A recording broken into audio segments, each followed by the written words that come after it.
Sean Dustin spent time in federal and state prison for drug trafficking and fraud.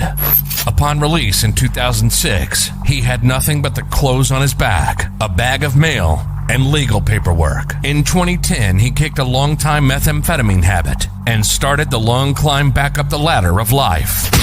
This is the Nowhere to Go But Up podcast. If you want transparency and authenticity, you're in the right place. This is the Nowhere to Go But Up podcast, and this is Sean Dustin.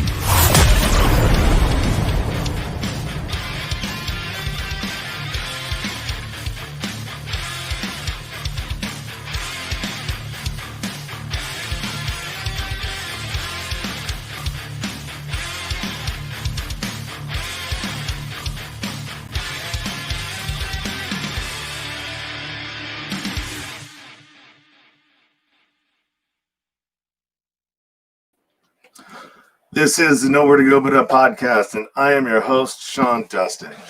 This evening, well, actually, good evening. I have a couple of things, as usual. I'm going to add one thing. If you like what the platform that I'm working on, StreamYard, if you like this and you think about maybe wanting to use it yourself, I have an affiliate link that you'll find in the descriptions. If you use that, you'll get a $10 credit, and I will also get some credit as well once you spend $25. So if you are planning on doing it anyways, if you could, hook me up and use my affiliate link. Also, if you're watching on YouTube, go ahead and push that subscribe button in the corner and thumbs the video up.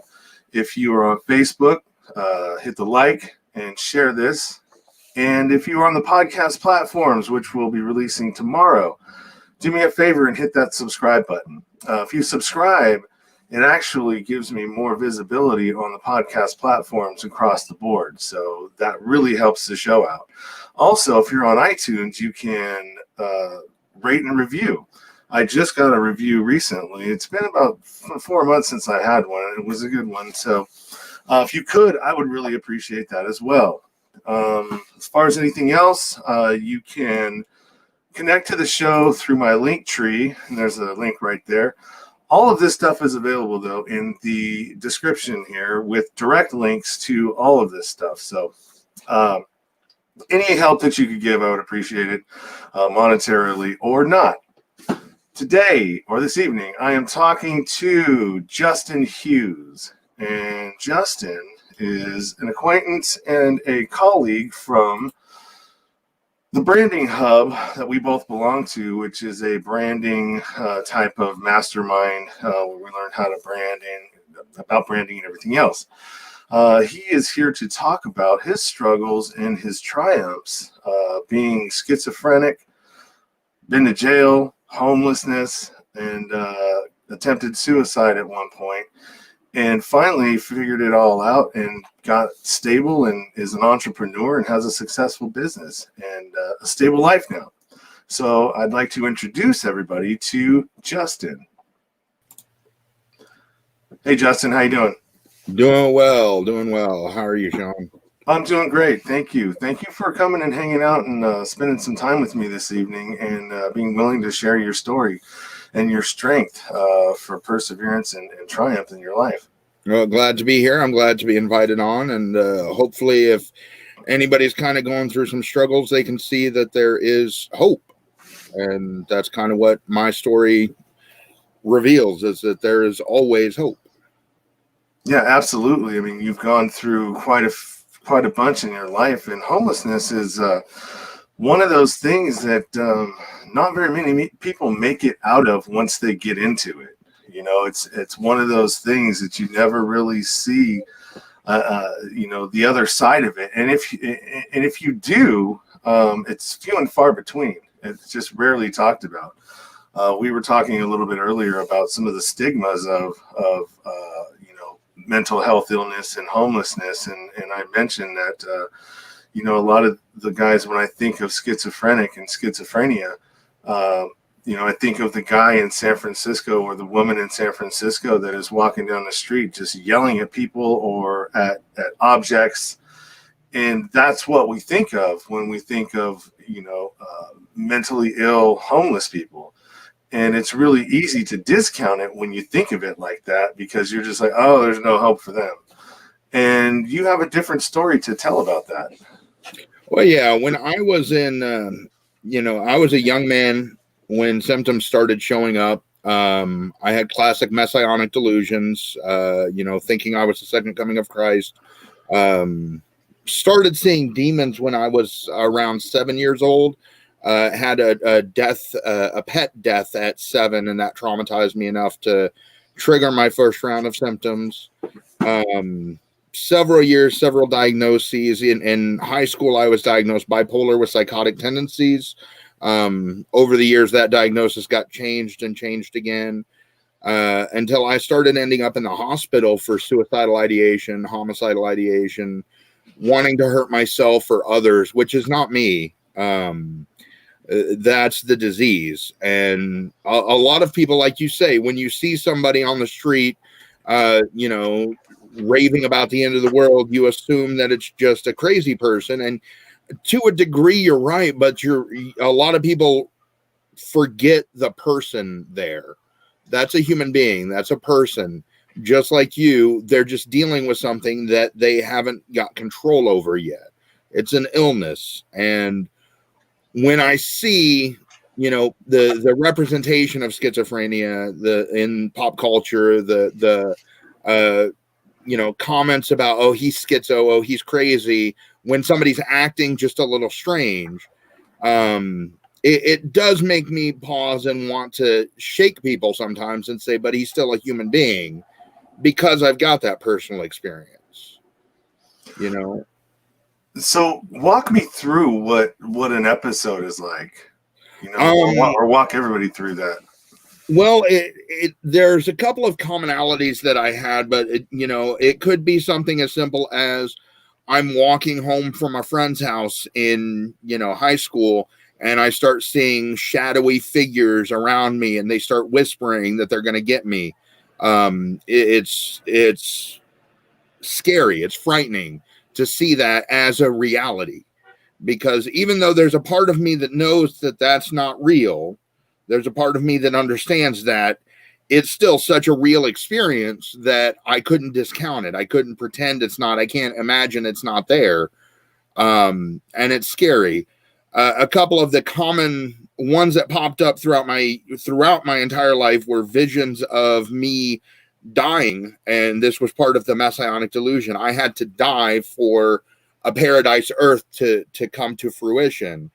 And there were visions of my corpse floating above the ground with the voice of God coming out of my slack-jawed mouth. That vision was so clear in my head over and over and over again that it pushed me to and scared me from the idea of death, which made it difficult for me to deal with concepts like death when I lost my grandfather or lost a childhood friend, those kinds of scenarios.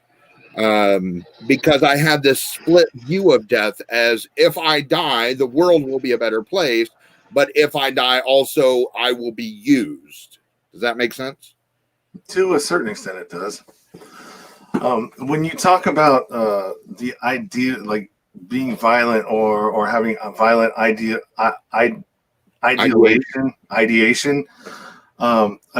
explain that, because I know that is it different than when, like, I would say, everybody's thought at one point in time, God, I wish I could just kill that person. You know what I mean? Yeah, I'd choke that dude if I could. That thought, it's that thought taken to an extreme. It's that thought turned into an obsession, where you start thinking obsessively about doing that harm, and it gets detailed. The thoughts, the images in your head get very descriptive. And it's, the couple of times that homicidal ideation was why I was hospitalized, there was an episode of domestic violence in both cases, and I felt that I would be justified in ending a life, which I would not be. But there was a part of me that justified it and thought about it over and over and planned and strategized and imagined and visualized Like we learn in the positive mental attitude community about visualization and affirmation. Well, this was visualization of a negative circumstance that just became a habit until it was so all-consuming that I reached out for help and ended up in the hospital. And anybody, by the way, anybody who does deal with mental illness or issues, ending up in the hospital is not a bad thing. It's a place to get help. It's a place to get put on the right combination of medications, to be given the right coping skills. If you need help, seek help, and don't be afraid to go to the hospital, because they will let you out. They don't keep you forever anymore. Okay. Well, that's good to know. Yeah. At least it takes that scary thought out of there. So basically, it's, for someone like me, it goes in and it goes out, and you forget about it. And it's like, okay, I was never going to do it anyways. It was just a verbiage or word vomit out of basically out of frustration. And you're saying, so for somebody like yourself, then it just goes into more detail, and I think the obsessive thought process is a really big factor to it. It becomes the consuming thought. Okay. Like you can't focus on work, you can't focus on school, you can't focus on your day-to-day living activities.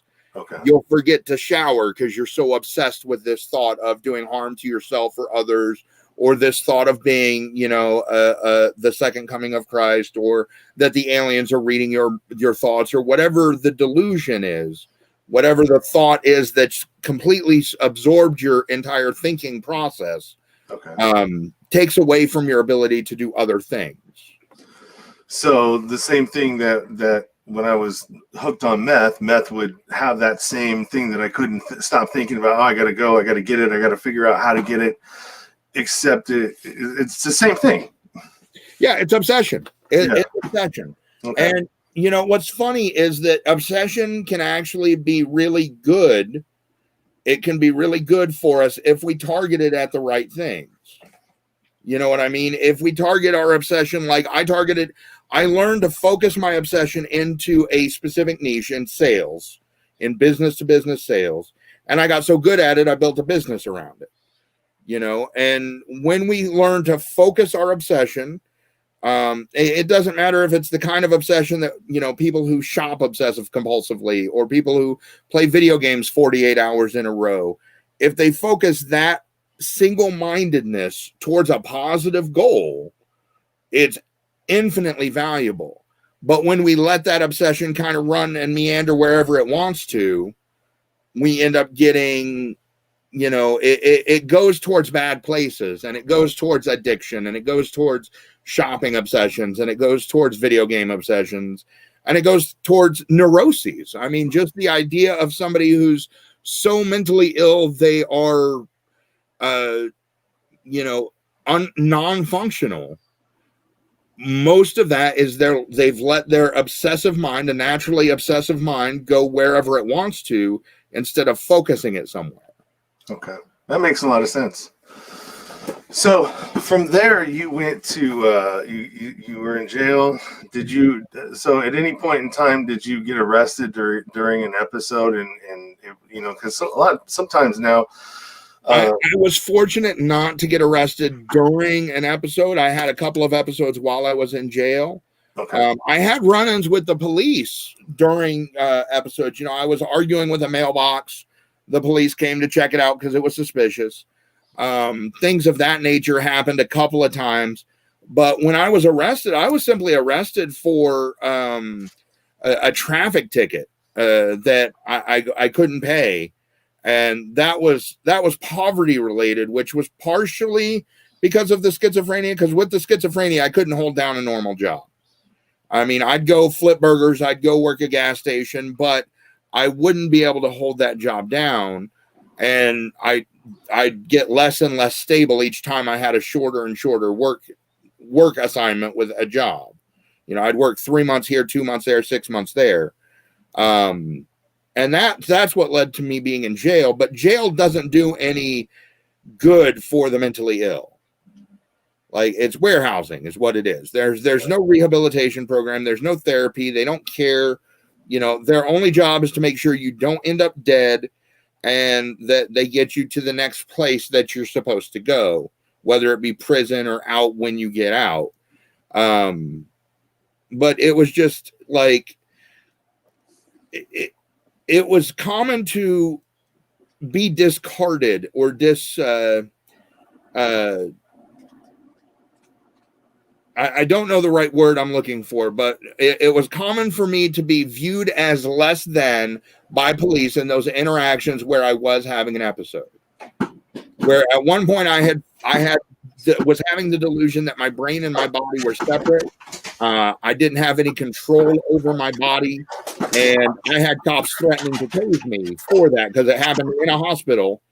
And the cops were called because I was uncooperative, and the cops were threatening to tase me while I'm laying on the ground, writhing in madness. And I see a cat. Yeah, my dog just came in. Come here, buddy. Lay down. Right, dogs are great. Cats are great. Animals are great for mental illness. I've got a house full of them. Not so many that it seems inappropriate or crazy. Yeah, it's just the first time I was put in handcuffs because I was being transported from a mental health crisis center to a mental health unit at a hospital, I realized that I was a criminal. I would be treated as a criminal for the simple fact that I was mentally ill. Yeah, that's definitely a shame that you know there's not more education about that. And you know that mental health, I mean, there's all kinds of aspects to that. I mean, you know, addiction is a mental health issue. It's not a punitive issue. And I've said this plenty of times that, you know, I think the number one public safety issue should be untreated trauma, because trauma is the gateway drug. And from that spurs out everything that we see in the streets and you know, the violence, the addiction, the unwanted pregnancies, all of that stuff spins out a lot of times from untreated trauma. And that's the root cause of a lot of the mental illness that are, you know, whether it's basic mental illness, and I hate to minimize it because it's not minimal, but from anxiety and depression all the way through to schizophrenia, psychopathy, those things come mostly from our research and understanding, mostly from childhood traumas. Yeah. And I mean, you're right there that, you know, we need to treat traumas. We need to come up with a way to help people cope with traumas. But when it comes to our legal system, what we really need is reform so that it's not financial. Because if your punishment for a crime is a fine, then that law really only applies to the poor, because the rich can buy their way out of it. I spent 2 months in jail because I couldn't afford to get out. Yeah. I went to jail because I couldn't afford to pay a ticket. I ended up homeless and owing massive amounts of debt to the jail, to the state, because I couldn't afford car insurance when I was driving to and from work. The whole thing snowballed into a felony, $7,000 in expenses, and, you know, 2 months in jail because I made $8 an hour and couldn't hold the job for more than 3 months. Yeah. That's a system that is designed to punish the poor for being poor. And that only exacerbates mental illness. The stress of poverty, every time I was too poor to afford things, it triggered my schizo symptoms more commonly, more frequently, because poverty is a major stressor. So that's kind of why I started the business that I did that led me to success, was to help other people grow businesses. And one day, you know, when's Allah and God willing, I'll be able to get something that allows me to teach people to not live in poverty. And if we can do away with poverty, I don't think you'd see half the crime that you see in this country, or in the world for that matter. I don't think you'd see half the problems that you do.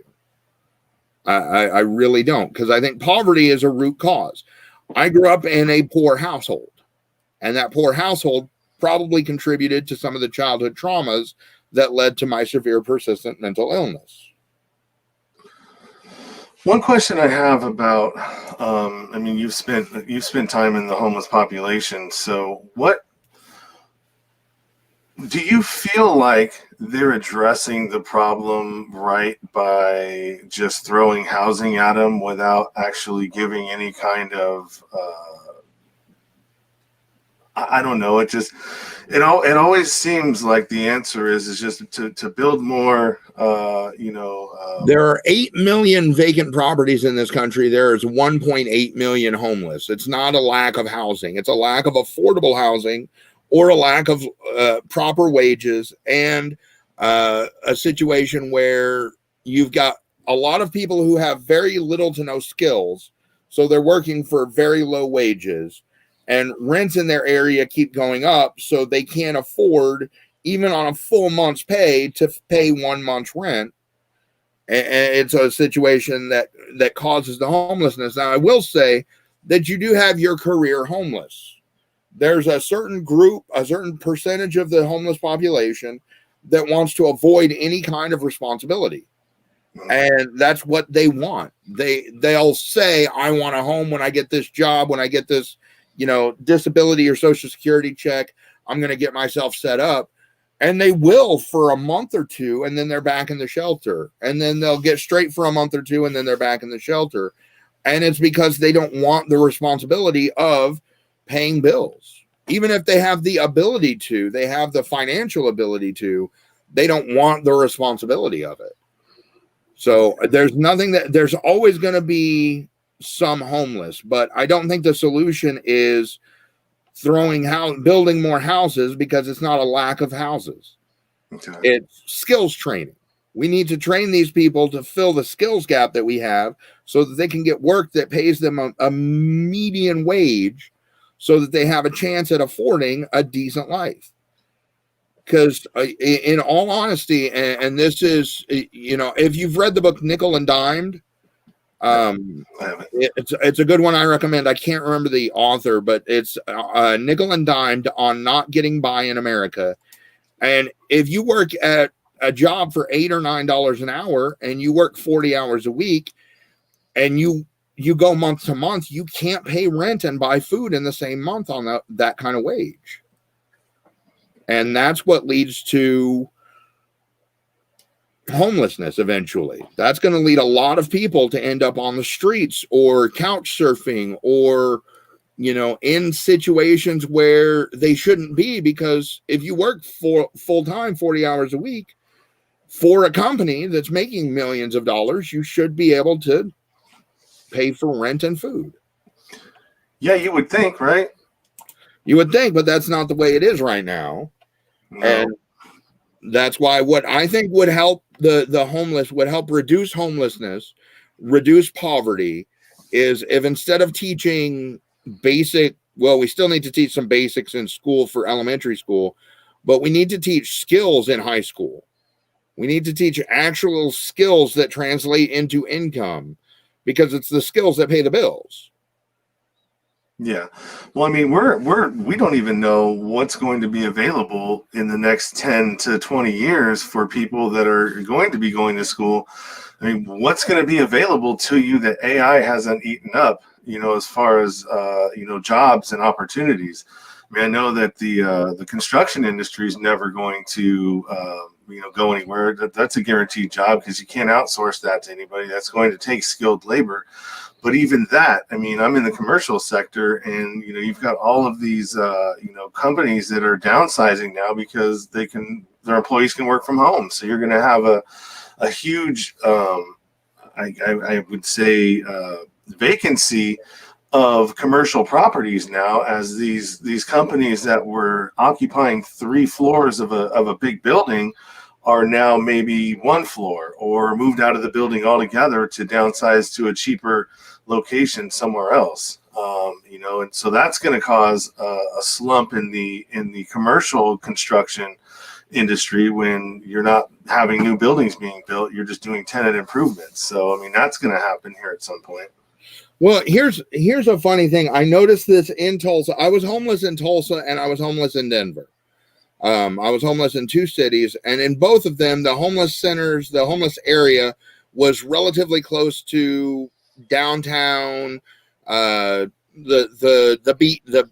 hipster district where all the hipsters were coming. And they were building these luxury apartments, and these luxury apartments, these massive luxury apartments, a new one going up every 3 months, had a 60 to 70% vacancy rate. And yet you're 50 feet above a group of people sleeping in a makeshift tent on the sidewalk. They're building out luxury apartments. They're building up commercial real estate when those things don't help anybody. The people who want commercial real estate right now, the people who want a commercial office building, like you said, that's going to go down because work from home. And honestly, I've already told several people, if your boss has you working from home, you're making less money than you could. I could teach you how to make more money. But that commercial real estate is going to become not so valuable because people can work from home. Yeah. So you're going to go from 3 floors of a company to maybe a corner office on 1 floor. And that's going to cause some instability. They're still going to be building commercial real estate, though. They're still building luxury real estate, even though they got a 60 to 70% vacancy rate. You got more than half of those apartments unfilled, but you're building more apartments. It doesn't make sense to do that. It's just a way to keep the capitalist cycle running, where money's going between people who have it and other people who have it. Yeah, that is true, because in order to not have to pay your financial gains, if you roll that over into another investment or a property investment, you don't have to pay those financial gains. You're just reinvesting the money. So you could, and you can roll that over for years. You can roll those capital gains over for years by reinvesting them. Yeah. And, you'll end up having to pay a little bit of a penalty on the tax. I had a tax guy actually break it down for me one time, where it's something like for every $1 million in capital that you roll over, you might pay an extra $20 to $30 on your penalties. And you're talking, these people are dealing in tens of millions of dollars. So by not paying that tax, they're saving a lot of money. That's one of the ways the rich get richer, is tax breaks. And, guys like you and me, the solopreneurs, we try to take advantage of those where we can, but not all the tax laws favor guys who are one-off. They favor bigger corporations who need it less. Yeah, well, I mean, we're seeing that with the CARES Act and all of the money that, it got sucked up by the big corporations, but the little guys that needed it got shafted. Yeah, they got froze out of it. And, there wasn't enough to go around for them. I mean, granted, some of these huge corporations gave the money back. I think the Lakers gave the money back. And then also, but the other ones like Joel Osteen got like $4 million, and he's a nonprofit church. Do you think he gave it back? Doubtful. He had to buy a new private jet. Yeah, that's it. Yeah, that's a need. Yeah, here's the mentality that I see, and it's only at the very top. Like, I don't see this very often down the ways a little bit, but at the very top is, I've got to get as much as I can get, because if I don't get as much as I can get, if somebody else gets it, then that's less for me. So that's why you have big corporations with CEOs who have, Jeff Bezos got a tax return. Jeff Bezos has $100 billion net worth plus $100+ billion net worth.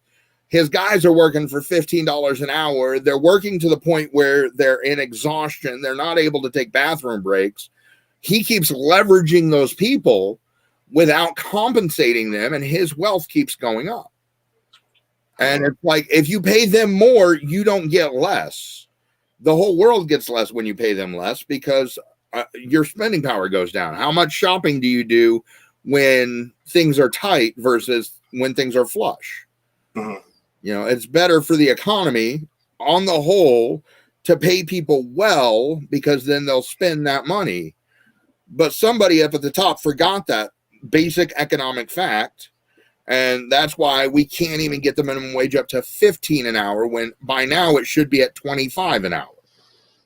Yeah. So the argument with it, and I've heard this one a lot, and is, you know, the big argument that everybody always brings up is that if you raise the minimum wage, people are just going to not, they're just going to automate their low level or low paying jobs, and they're not going to get them anyways. Or, I mean, there's always some pushback for that. The two arguments I hear the most often to raising the wage, which is something I'm a big advocate for. We're supposed to raise the wage. FDR said it's supposed to be a living wage when he implemented the Minimum Wage Act. But the two arguments I hear the most are, well, it'll just be outsourced or automated. Well, guess what? It's already being outsourced or automated. It doesn't matter whether we raise the wages or keep them the same or lower them.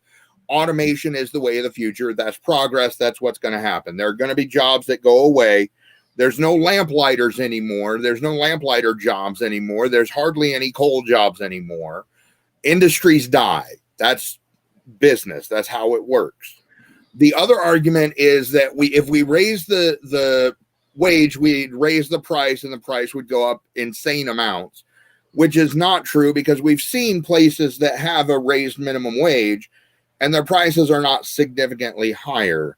But my argument has always been that it's the same for whether it's automation or whether it's, raising prices. It's if a person is working full time, if they are dedicating a third of their if they are dedicating a third of their waking life to you, it is on you as their employer to make sure that they have a quality of life. Doesn't have to be a great quality of life. I'm not saying the guy who's flipping burgers should be making more than the ambulance worker. I think everybody should get bumped up. But the guy who's flipping burgers, even if he's only 18 or 19, he's got bills to pay. He should be able to pay his bills without stressing. The more he stresses, the worse his performance is at work. Yeah, that's true. That's true for everybody. So let's go back a little bit to how we have meandered a bit. Yeah. Let's go back a little bit to how you broke free from those shackles, basically, and what was the path like to getting back your sanity and getting your mind back to where you could function like a regular person. Well, fortunately, schizophrenia is not like at the stage I have it or had it or however you want to look at it. I was cognitive of most things most of the time. So I reached out for help. I got with my medical team every chance I got when I was in Denver. They had a really good medical program for the homeless in Denver because recreational cannabis pays for a lot of good things out there. They got me on they started testing out different medications, and we eventually got me on a medication that worked very well for controlling my schizo symptoms. At the same time, I had learned coping skills along the way that once that med was in place, those coping skills became really easy for me to manage. And you take a look at the situation I was in. I was living in Denver, homeless, right about the time winter was about to start, and trying to build a business, a work from home business without a home to work from, working from the library. And all I could do was focus on it. I shifted that focus, that obsessive thinking that we were talking about earlier. I shifted that obsessive thinking to how do I build this business and get myself off the streets before a Denver winter takes my nose, my fingers, or my toes. And that was a real concern for me. And I think, much like in many anecdotes from history, the fact that I was on my last leg, it was learn to get out of this situation or literally perish. Literally could have faced death. I did what I had to do and buckled down, worked really hard, and got myself out of the streets and into more and more stable living situations as time progressed. I've been stably housed now for 3 years as of the 12th of this month. And it started with a little bitty camper trailer and moved into a nice little split level in a nice middle class neighborhood. And the only thing that allowed me to get there, and there are a million little factors, but the one key element to all of it was a sense that if I kept going, I would get here eventually. No matter what life looked like, no matter what the circumstances were, if I just kept taking the next step towards my destination and did not give up, I would get where I wanted to go. And that's the reality I live in now. Even to this day, if there's a goal, and I've got goals, the COVID has caused my weight to get out of control. I've got weight loss goals. I've started working on those. Yep. I've started working on those in the last week, and I've done about 80 to 90% of where I should be for what I've been doing for the week for my exercise and my diet routine. But 80 to 90% of good is better than 0%, 100% of bad. I'm making better choices, and I'm doing it with the mentality, and we discussed this previous to the show, that in 2 years, I'll be in a totally different place. I got to get through today. I just got through my workout today before this show.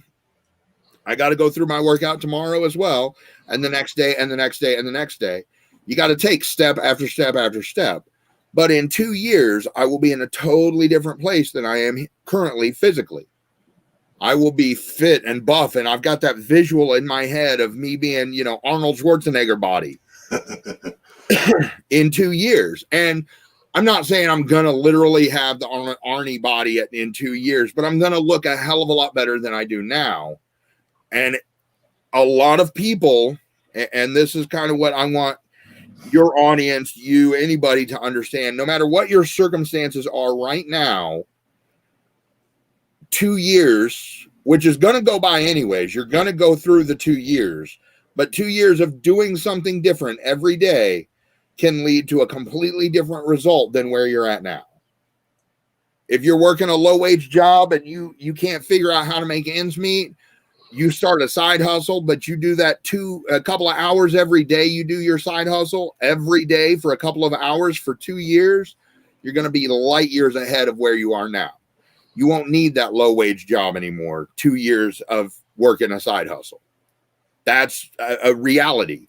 And most people don't think of it that way. They think, I want immediate gratification. I want instant, get it now. I didn't get off the streets in one night. I didn't get out of jail in one night because I was able to, work a little harder, work a little smarter than the next guy. It still took time.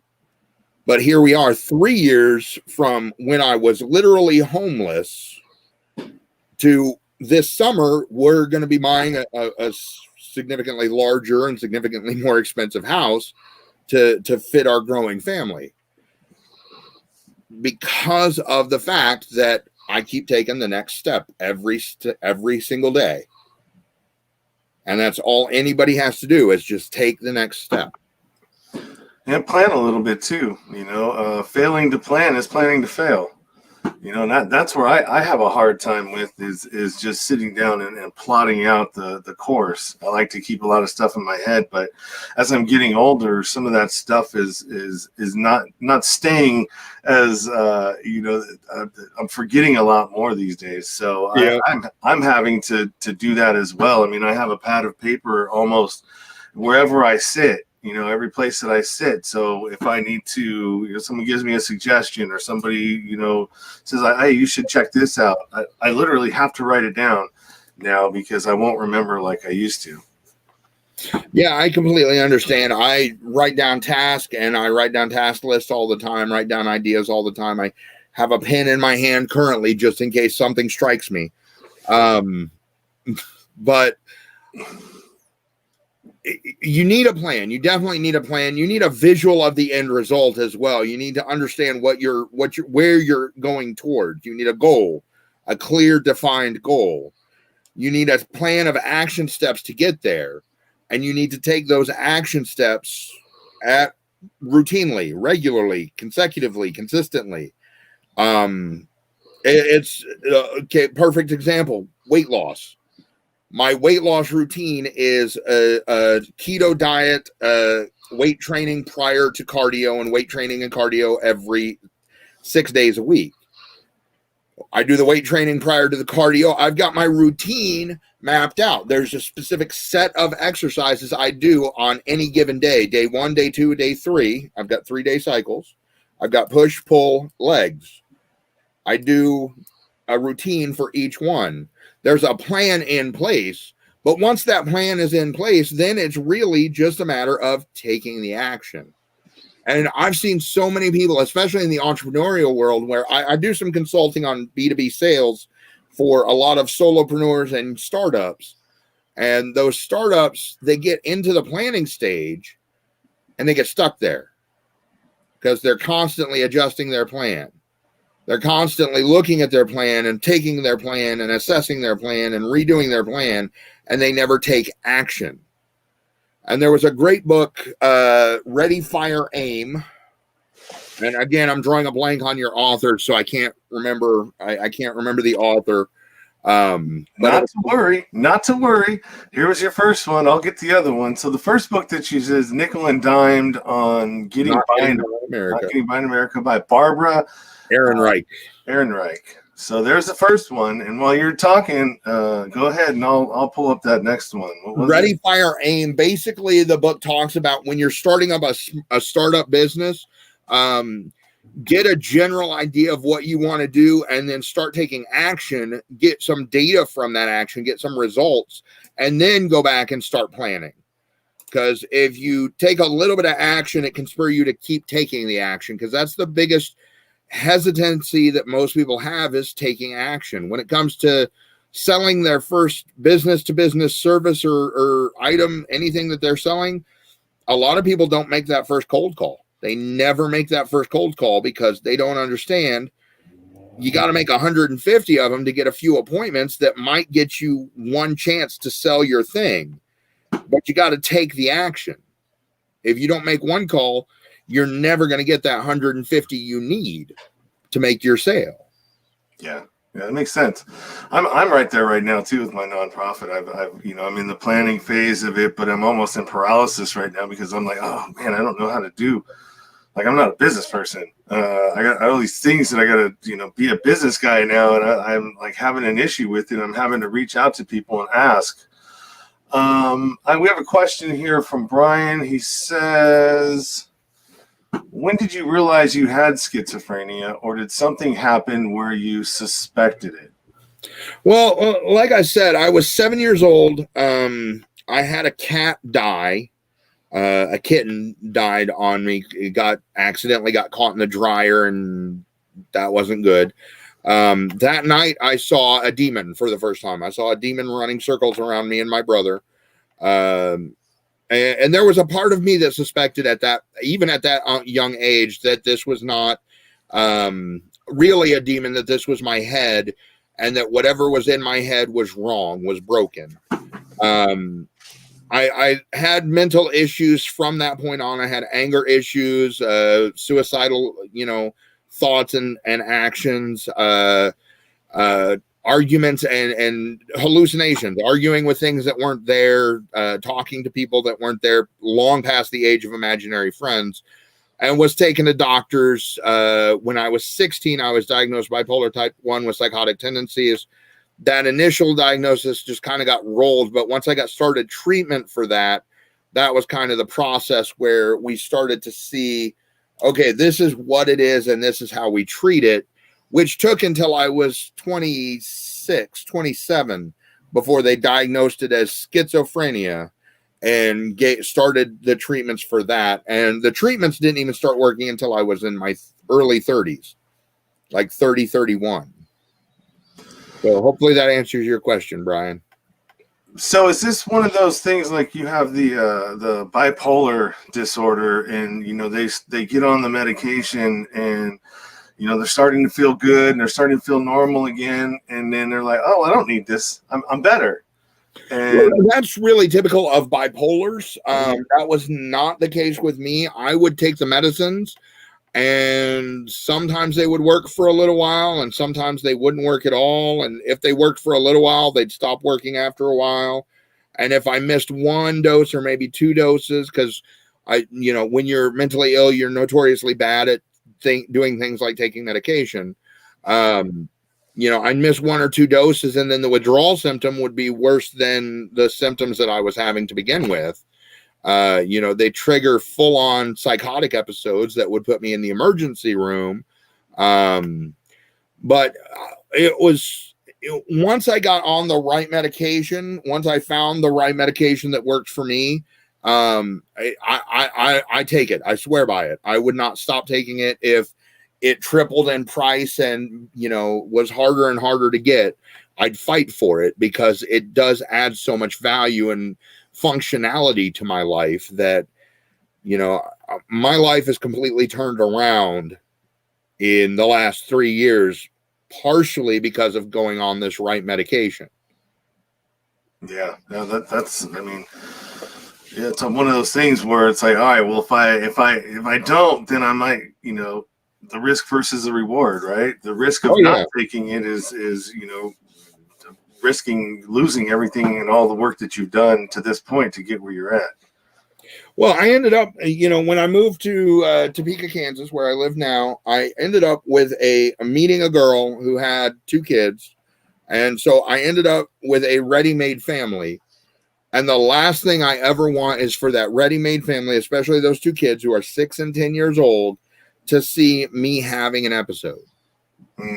It would be traumatic for them. And I'm trying to prevent childhood traumas, not trying to be the root cause of, anybody growing up with a drug addiction problem.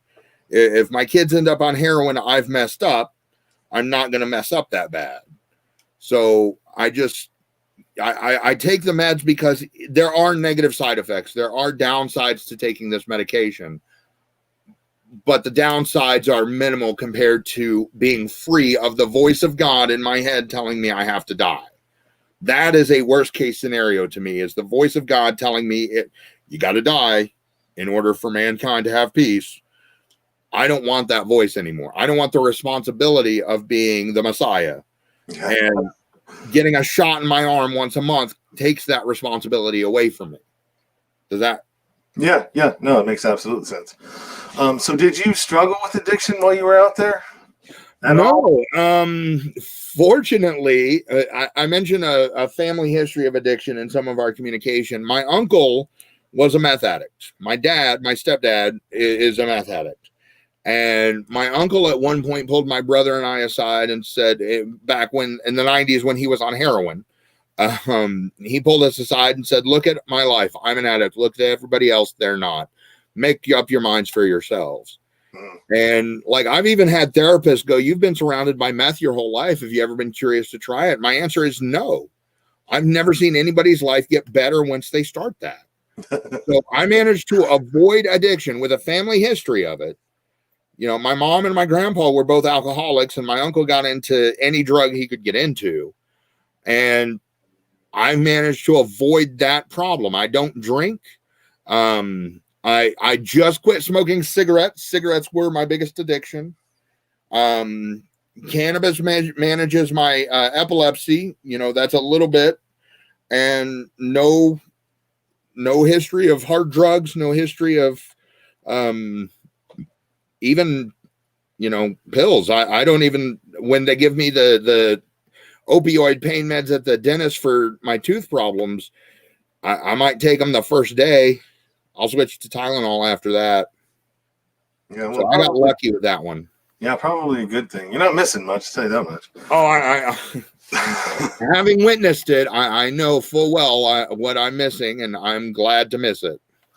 Well, that's great. I'm glad you didn't have to deal with that. So let's go to a couple more things. Oh, we got another comment here. Let's check.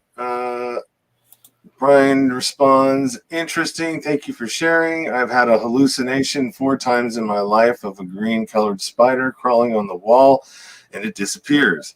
It's been over 15 years since I had that, though.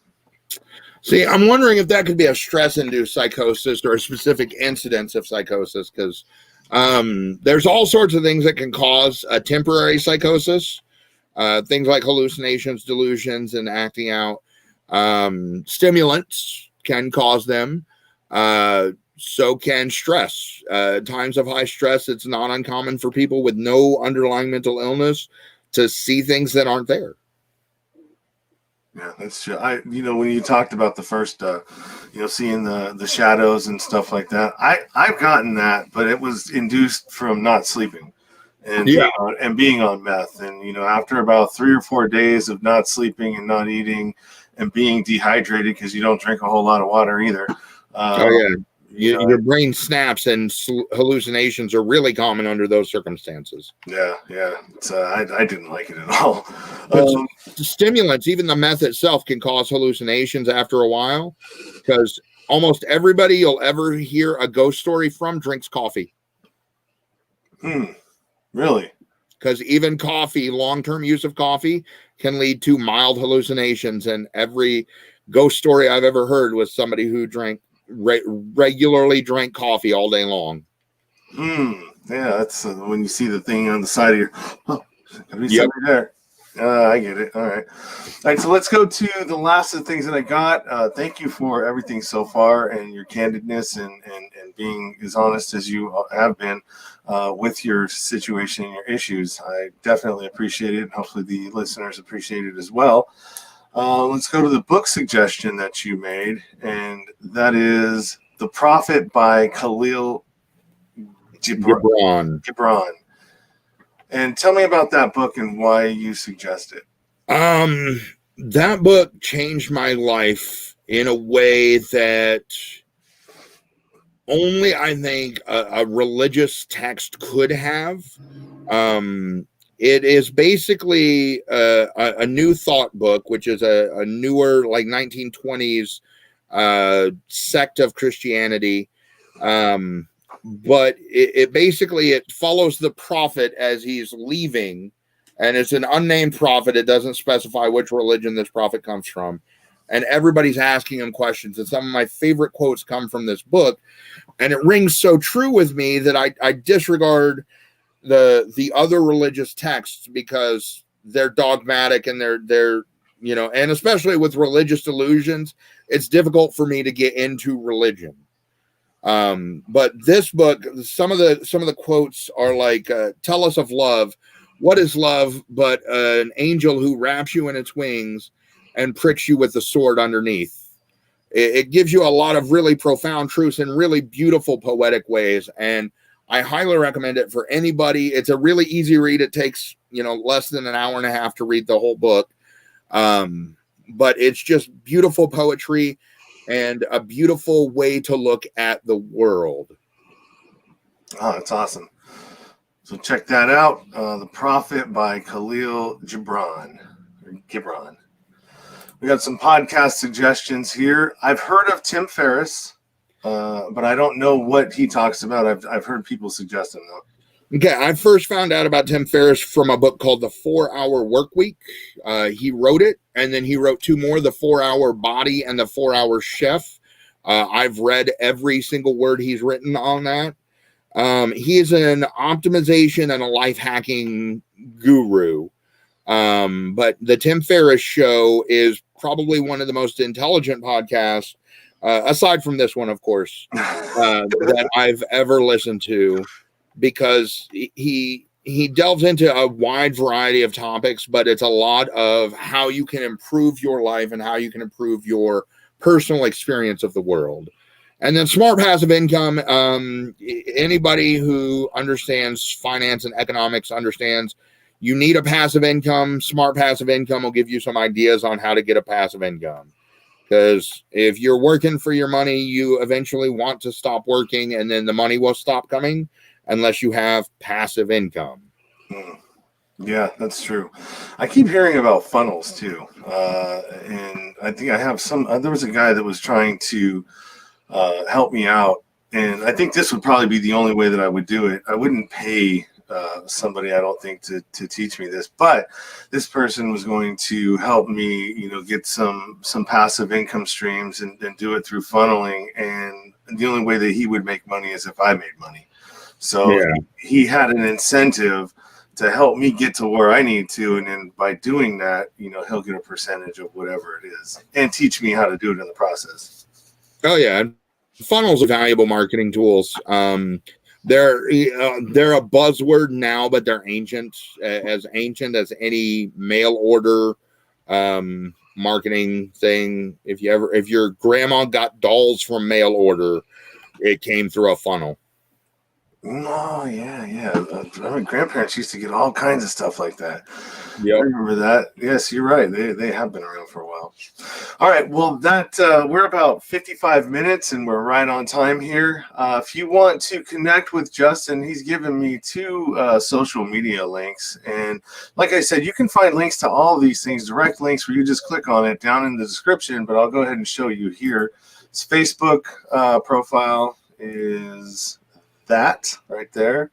And if you want to catch him over on LinkedIn, his business LinkedIn profile, you can catch it over there. Like I said, you can find everything down in the links below. Is there any last things that you want to? I'm real friendly. If you want to send me a friend request on Facebook and chat me up, I will chat you up. Just don't do it at inappropriate hours because I like to sleep. I really like to sleep. Yeah, I do too. I mean, it's going to suck when I have to go back to work and I don't have my naps anymore. I like to sleep so much. It's the first thing I do when I wake up. I wake up, I go to the bathroom, and I come right back into bed and go right back to sleep for at least another 10 minutes. So it's my favorite thing in the world is a good night's sleep. So I do appreciate you having me on today. All right. Well, hold on a second, and we're going to go ahead and take us out of here. I don't have another one of these scheduled for a little bit. I've had quite a few in the last week. I think maybe 3 of them in the last week. So I think we are good until, let's see, we've got the 28th. So that's Thursday the 28th. I have another one scheduled at 7 p.m. So until then, unless I get somebody who scheduled something before that, we will see you back then. And we're going to pull us out of here. Let's get to this one. All right, guys. See you on the next one. You've been listening to the Nowhere to Go But Up podcast. Sean is a single dad, a union blue-collar guy, and he spent time in federal and state prison for drug trafficking and fraud. When he was released from prison in 2006, all he had was the clothes on his back, a bag of mail, and some paperwork. Since then, he's turned his life around and shares the struggles and successes on this podcast. We hope you enjoyed the show, and we hope you were moved. To connect to the show, book a guest spot. For merch, Patreon, PayPal, and social media links, go to linktr.ee/nowhere to go but up. On Instagram at Nowhere to Go But Up Now. On Twitter at But Up Now. On the YouTube channel at Nowhere to Go But Up Podcast. See you next time.